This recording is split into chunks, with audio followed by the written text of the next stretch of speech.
Hey guys, Mike here, the Detroit Borg, with a look at Motorola's Droid Ultra. So this is one of three phones coming to Verizon: the Mini, the Ultra, and the Max. The Max is basically a version of this phone with a larger battery. Now the Mini is a shrunken down version of this phone and is lower cost, but this retails for $199 on contract, so it's basically a standard high-end smartphone.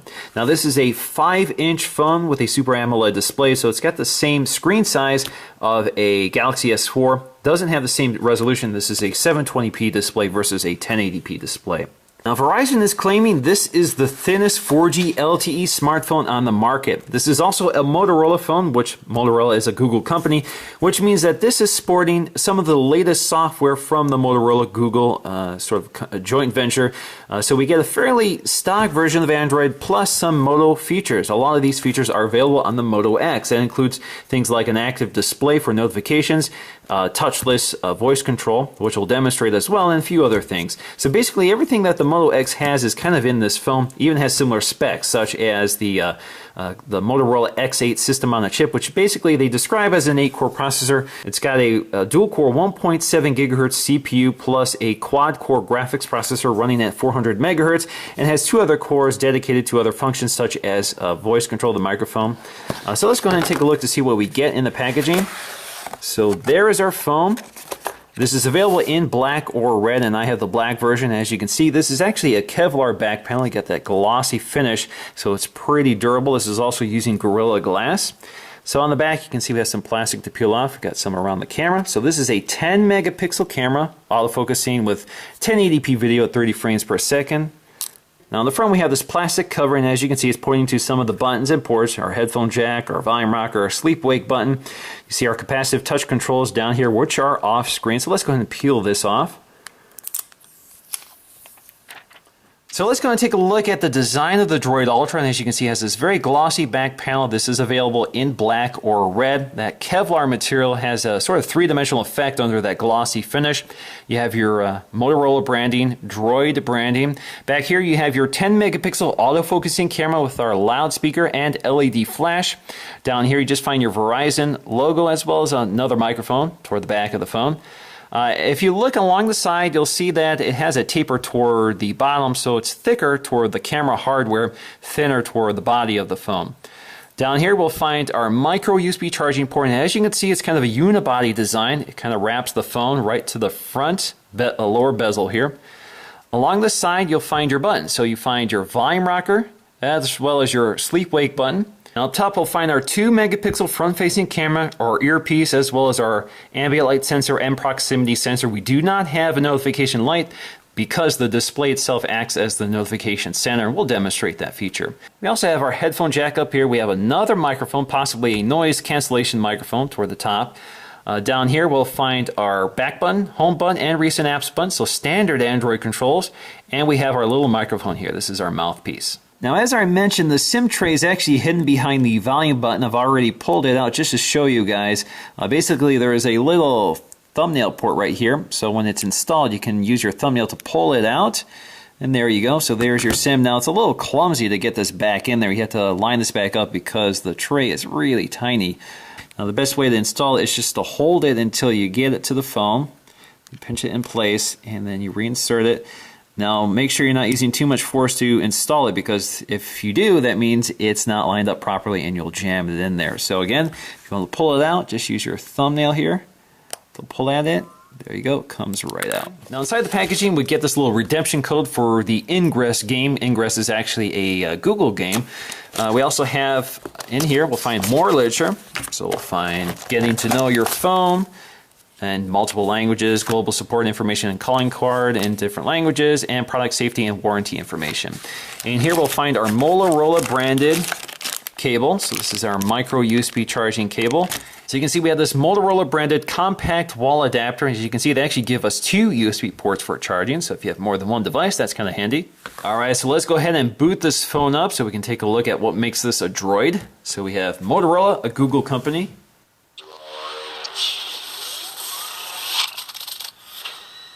We get our little Droid boot animation. And this is kind of a theme with the Droid phone, so this carries over to things like ringtones and notification sounds. Alright, so we have what looks like a fairly stock Android experience. This is running Android 4.2 at the time of launch here. So we even have lock screen widgets. So for example, if we slide to the right, we can add some widgets here. So let's go ahead and add my Gmail widget. So if I unlock my phone now, you can see I have my Gmail widget, and I can continue adding more widgets if I want to. And you can also slide all the way right to activate the camera, and there are a few interesting features with the camera app which we'll demonstrate a bit later. Now looking at the interface, it's fairly stock, so they haven't done a lot here to obscure the Android experience. They've added a few features, but otherwise it looks like a stock Android phone, which is definitely a welcome change from Moto Blur. So you have your drop-down menu for accessing your notifications with that expandable notification. We have our quick settings here, so you can quickly toggle on things such as wireless display, airplane mode, your Wi-Fi settings. If you go to settings, you can see that the settings control panel is pretty familiar as well. So you can see a lot of the controls we're pretty familiar with. You see we have 5 home screens. They've loaded a few things already on here. So you can see they have a partnership with Amazon, so they do give you an Amazon widget, and you have quite a few Amazon apps in the app drawer. Something that's distinctly Motorola or distinctly Droid is this little widget up here. Basically allows you to access some quick information. Now you can also expand or collapse this widget, so if you just want to simplify the information on the display, you can do that as well. If you swipe between them, you can see we can get to our date and time. You can tap on this to get to your alarms. You also have your weather, and you can add additional cities if you want. If you tap on that, it takes you right to your weather widget. We also have our battery, so you can see what your battery status is, and you can quickly jump to your settings that way as well. Here you have 2 features here, which are big new features for this phone. One of them is wireless display, which allows you to wirelessly broadcast this display to a TV equipped with Miracast. We also have Droid app, which is basically a way of sharing files to other Droid Zap equipped phones. So this will work not only with Droid phones, but also with other Android phones that have the Droid Zap app installed, and I'll demonstrate that as well. So we have some standard apps here. We have Verizon apps in this little folder here they call Tools, Settings. We have our Calendar app, which is fairly stock. This is pretty close to the stock Android app, or Google Calendar app. We have the Translate app, which we're familiar with from the Samsung phones. So we find this a lot here. Basically, you can speak or type in one language and it outputs in another. So for example, if I want to say, how's the weather today? And it translates it for me. So you can see it also enlarges it for me, so I can basically show this to somebody I'm trying to speak to. And let's see if we can speak it out for me. ¿Cómo está el tiempo hoy? Now this phone comes with quite a few apps in the app drawer, including lots of Amazon apps. You can see right at the top here you have Assist, which I'll demonstrate as well. We have Audible, so third-party app. We have a Calendar app, which is pretty much stock. And then we have Caller Name ID. It's basically a paid service for identifying unknown callers. I believe that's a Verizon app. We also have Chrome, which is the default browser. The standard email apps, including the standard Google email app. We have emergency alerts. Basically, emergency alerts will be aggregated in that app. We have Google Plus Photos, which is a fairly new app. It basically pulls your photos from your Google Plus account. So this quickly allows you to quickly access your photos. You can see it also automatically backups your photos to your Google Plus account, and you can quickly access them that way. Google Plus, of course, Hangouts. We have that Ingress gaming app, imdb.com, the messaging app, Movie Studio, which is a movie editor that comes with Google phones. We have the Migrate app, which basically allows you to migrate your contacts, text history, and that sort of thing from another Android phone. We have NFL Mobile app, and then we have lots of Google Play apps, as well as Quick Office, which is an office suite that allows you to quickly access popular documents such as Word, Excel, PowerPoint, and PDFs. We have YouTube. We have Setup Wizard, which allows you to set up your accounts onto this phone, such as your Google accounts, your Verizon accounts. You can also jump to your Migrate Assist feature. We have that Translate app and lots of Verizon apps. We also have widgets in here, so if you go to your widgets panel, we have lots and lots of widgets you can pick from, including that Droid Command Center. Now we have our standard Android controls down here, so they haven't done anything to change this from the stock user experience. You have your back button, your home button, and your recent apps button. So if you go to your recent apps, you can quickly access your recent apps, or you can swipe them out of the way to close them. You can also activate Google Now just by tapping and holding on the home button and swiping up. That takes you to Google Now. Now this is a little different than a Nexus phone, which has on-screen Android controls, which allows you to just swipe up on that home button. You do have to tap and hold on it in order to activate it. Now you can quickly launch the camera just by twisting your wrist. So if you twist your wrist like that, wakes it up even if the phone is locked, so you can also be on your home screen, do the same action. Sometimes it works, sometimes it doesn't. It seems to work best if you're holding the phone in this orientation. Now the camera app is pretty basic, so basically you tap anywhere on the display, it takes the photo for you. You can swipe to the right to get to your gallery, and you can swipe back to get to your camera app. You can also swipe from the left side to get to your controls here. So for example, this is actually like a little wheel here you can cycle between. You can select your HDR settings, so you have an auto mode, so basically it determines whether HDR will work in that scene or not, or you can turn it on and off. You also have your flash settings here. Pretty self-explanatory. You have tap to focus. Now, by default, it automatically determines the focus for you. So if you activate tap to focus, you can choose what you want to focus, but otherwise it will focus toward the center of the display if that is not turned on. You also have slow mode video on, so you can do slow motion video. We have our panorama mode. You can see it highlights in that cyan color when it's active. We also have geolocation, so if you enable geolocation, it will tag your photos with your geolocation. You can turn off your shutter sound, and you also have that quick capture feature, so you can turn it off and on if you prefer. Now if you tap and hold, it will take a series of photos here, so you can see 5, 6, 7, it'll just continue taking photos. Now in order to record video, you don't go to a video mode, you just tap record, starts recording video for you. If you tap on the display, it continues taking photos for you, so you can take photos while you're recording video, and when you're done, click stop, swipe to the right, takes you to the gallery, and you can go ahead and play it. Recording video for you. If you tap on the display, it continues. Now one of the big new features here is touchless control. So if we go to settings, we go to touchless control, we can go ahead and set this up. Basically we need to set this up so that other people can't command our phone. So basically it learns your voice. So you do need to be in a quiet room and it will start learning your voice. So let's go ahead and record. Okay, Google now. Okay, Google now. Okay, Google now. Alright, so I'm all set. So basically what will happen now is, let's go ahead and put this on a table. Okay, Google now. What's the weather like tomorrow in Detroit?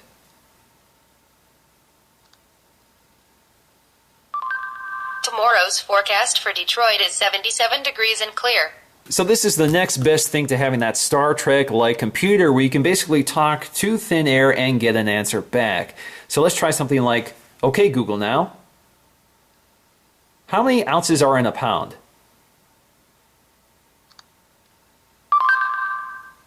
£1 is 16 ounces. Okay, Google now. How old is Barack Obama?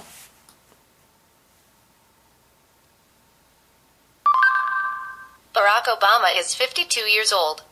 Wake me up at 8 a.m. tomorrow. Setting alarm. Play artist Coldplay. Of course, this only works with actions that don't require interaction. So if you are across the room and you need to act upon something, or if it displays information without speaking it, of course that won't be as useful. But generally speaking, it's definitely nice to be able to just wake up your phone by saying, okay, Google now. Now instead of a notification light, we get notifications on the lock screen. So this is great because it gives you a lot more information. It's also one of the benefits of having an OLED display because it only needs to light what it needs to display. It doesn't have to light the entire panel. So it saves some energy in that case. And so for example, in order to activate it, basically you can approach the phone a lot of times. You can just kind of grab it and it will wake up for you. So right now it's just telling me the time. I don't have any notifications and I can unlock the device just like that. Now I can also activate it. For example, if I'm holding the phone, if I just twist it like that, it will also show me this. So again, notifications would appear here and you can act on them just by swiping on them and opening them up. And actually, if you have a notifications and you hold on to that notification, you'll actually see a preview of what that notification is. So it stays private until you touch it. So it works out pretty well. I actually like that feature. Now, Droid Zap is an app that works within the photo gallery. So basically you can share a video or photo with any Droid Zap equipped phone. That's any Android phone that has the Droid Zap app. Of course, a lot of these, all of the new 2013 Droid phones do come equipped with that already. So basically if you're in your gallery, so you can either do this with photos or video, you just swipe up with a 2-finger gesture. It tells me it's getting ready. You hear that little sound here. So basically it's uploaded it to the cloud And if you go to a Droid Zap equipped phone, like this is my Galaxy S4, so if we launch the Droid Zap app, and if we go to the Zap stage, you get a little beam me up slider here. So if you swipe down, it's looking for phones within close proximity. It's showing my location right now on the map. I don't want to share that. So there we go. It's basically downloaded that photo that this device shared to my photo gallery. So I can tap on it. You can see that photo. Potentially this means that anybody within close proximity could download your photo or video if they also have the Droid Zap app. So you can password protect your files, and you can control that just by going to settings. And if you select lock things I share, it will create a random code which you can then provide to that person so they can access the file. So that's one way of managing your privacy here. Now the Motorola Assist feature is pretty interesting here. Basically it allows you to change the behavior of the phone depending on the circumstances. So for example, we have a driving mode, we have a meeting mode, and we have a sleeping mode. So driving, it basically knows if you're driving, but depending on your GPS location. So if it determines that you're driving, it will automatically perform this action. So if you enable it, you can see it's now in color. If you enable it, you can have it talk to you, and you can select specifically what it will tell you when you're driving. So it will read your text messages automatically and tell you who's calling. And you can uncheck these if you prefer. Now you can also enable quick reply. So basically it will send a text message to that person with I'm driving and we'll get back to you soon. Or you can select do not reply. I would probably prefer that. I'll talk to them when I can. You can also have it resume playing music. So for example, if you get into your car and you have it connected through Bluetooth, it will automatically begin playing your music where you last left off. Meeting mode is similar. So basically you can enable it just by clicking this. So you have silence. And under silence, you can have it silence all, allow vibrate only. You can allow certain calls in here, so you can select your favorite calls, or you can have your call come through if they try to call you twice. You also have auto reply, so this will automatically reply to missed calls from favorites with a text message saying I'm in the meeting and I'll get back to you soon. Now with sleeping mode, you can select a specific time to activate. So for example, if you go to bed around 11 o'clock and wake up around 6 o'clock, this mode will automatically be activated. And you can activate it by clicking silence and selecting what happens under that mode. So for example, if you want to continue receiving calls, you can enable this. So calls that you receive from your favorite contacts, you can do that. Or if somebody tries to call you twice. So for example, if it's an emergency, that's one way of getting through to you. So that works pretty well. I definitely like that feature. That's kind of like a do not disturb function. Now in terms of our display, we're using an OLED display, which of course has excellent off-axis viewing and is covered in Gorilla Glass. So it's pretty scratch resistant and pretty durable. Of course, that combines with this Kevlar back panel for a fairly durable phone. The display is really sharp. This is a 720p display over 5 inches versus something like the GS4, which is 1080p over 5 inches. So we got the same screen size, but we do have a higher resolution display here on the GS4. So this gives us a pixel density of 294.